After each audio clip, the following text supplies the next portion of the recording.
बढ़ते प्रदूषण को लेकर दिल्ली सरकार ने एक बड़ा फैसला लिया है। 15 साल पुरानी गाड़ियों को नहीं मिलेगा पेट्रोल डीजल। ये बड़ा फैसला बढ़ते प्रदूषण को देखते हुए लिया गया। मनजिंदर सिरसा ने आज अधिकारियों के साथ बैठक की है। 1 अप्रैल से लागू होगा दिल्ली सरकार का ये फैसला। गाड़ियों की पहचान के लिए विशेष टीम बनाई जाएगी। तो 1 अप्रैल से दिल्ली सरकार का ये बड़ा फैसला लागू हो जाएगा। 15 साल पुरानी गाड़ियों को पेट्रोल डीजल नहीं मिलेगा। सरकार का ये फैसला, जिस तरीके से प्रदूषण लगातार बढ़ रहा है दिल्ली एनसीआर में, उसे लेकर ये महत्वपूर्ण हो जाता है और गाड़ियों की पहचान करने के लिए विशेष टीम भी बनाई जाएगी। तो 15 साल पुरानी गाड़ी को लेकर यह महत्वपूर्ण फैसला सरकार का कि उन्हें पेट्रोल डीजल नहीं मिलेगा। ये जानने की कोशिश की कि बीमारियां क्या हैं और उसके समाधान क्या हैं।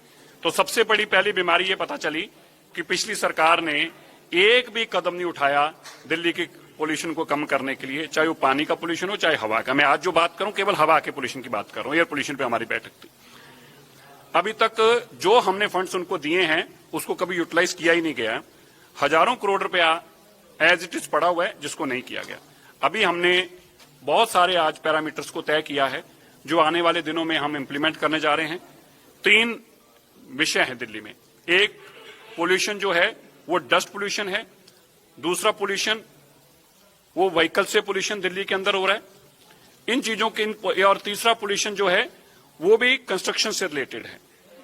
तो तीनों पोल्यूशन के ऊपर काम करने के लिए जितने व्हीकल मॉनिटरिंग हो रही है वो भारत 6 के बिना आ नहीं सकते थे, लेकिन आ रहे हैं। किसी को पता नहीं कितने व्हीकल कौन से आ रहे हैं, इसकी जानकारी नहीं है।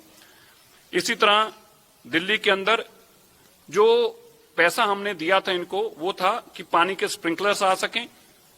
ऐसी मशीन हमारे जो जो स्वीपिंग मशीन्स हैं वो मैकेनिकल स्वीपिंग मशीन्स हों, क्योंकि जब झाड़ू से करते हैं तो उसका डस्ट पार्टिकल्स के अंदर वो जुड़ता है। उसके ऊपर भी कोई काम नहीं किया गया। तो आज हमने जो बड़े 4-5 फैसले लिए वो ये हैं। एक, जितने 15 साल पुराने व्हीकल हैं उन व्हीकल्स को 31 मार्च के बाद तेल देना बंद कर दिया जाएगा। हम अपने ऐसे गैजेट्स लगा रहे हैं पेट्रोल पंप के ऊपर जो लगभग 80% पेट्रोल पंप पर लग चुके हैं। 31 मार्च तक 100% पेट्रोल पंप से लग जाएंगे।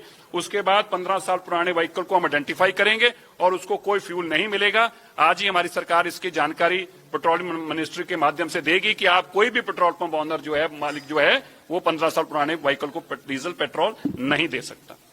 दूसरा, 15 साल पुराने जितने व्हीकल्स हैं उनको आइडेंटिफाई करने के लिए हम एक टीम बना रहे हैं जो उनको आइडेंटिफाई करेगी और उनको लाकर दिल्ली में नाउ एंटर कर सके और दिल्ली से बाहर निकाले जा सके।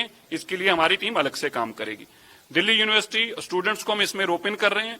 हमारी कोशिश ये है कि जो 25,000 से 30,000 स्टूडेंट्स जो यूनिवर्सिटी के अंदर है, हर साल उनको प्लांटेशन ड्राइव में अपने साथ जोड़ा जाए। उनके लिए ऐसा उनके साथ यूनिवर्सिटी के साथ मिलकर ऐसा इनिशिएटिव उठाया जाए जिसका उनको लाभ मिले, ताकि उनको कोई पार्टिसिपेशन सर्टिफिकेट मिले, उनको कोई बेनिफिट मिले नंबर्स के अंदर, ताकि वो एक प्लांट लगाएं भी और 3 साल तक उसको संभालें भी। इसके साथ ही हम दिल्ली के अंदर जो बड़े ऑर्गेनाइजेशंस हैं जिनके माध्यम से पोल्यूशन आ रहा है वो क्या है, कोई बड़े होटल्स हैं, कोई बड़े ऑफिस कॉम्प्लेक्स हैं, दिल्ली का एयरपोर्ट है, दिल्ली की बड़ी कंस्ट्रक्शन साइट्स चल रही हैं। इन सबको मैंडेटरी करने जा रहे हैं कि ये अपने यहां पर अपने पोल्यूशन को कंट्रोल करने के लिए तुरंत अपने गैजेट्स लगाएं, ऐसी स्मोक गन्स लगाएं। और इसके साथ पर्यावरण मंत्री मनजिंदर सिंह सिरसा कहते हैं कि आज दिल्ली में मैराथन मीटिंग हुई है। कई पहलुओं पर चर्चा की गई। दिल्ली के अंदर हवा गंदी है और पानी गंदा है। हमने ये पता करने की कोशिश की कि बीमारियों की वजह क्या है। सिरसा ने कहा कि अब तक आम आदमी पार्टी ने दिल्ली में कुछ नहीं किया। प्रदूषण को कम करने के लिए कोई भी कदम नहीं उठाया। केंद्र सरकार की तरफ से जो भी फंड दिया गया उसका भी इस्तेमाल नहीं किया गया। Video desk Amar Ujala dot com. अगर आप ये वीडियो YouTube पर देख रहे हैं तो हमारे चैनल को सब्सक्राइब कर बेल आइकन दबाएं और Facebook पर देख रहे हैं तो हमारे पेज को लाइक करें। 8 मिलियन प्लस सब्सक्राइबर, आपके इस भरोसे के लिए बहुत धन्यवाद।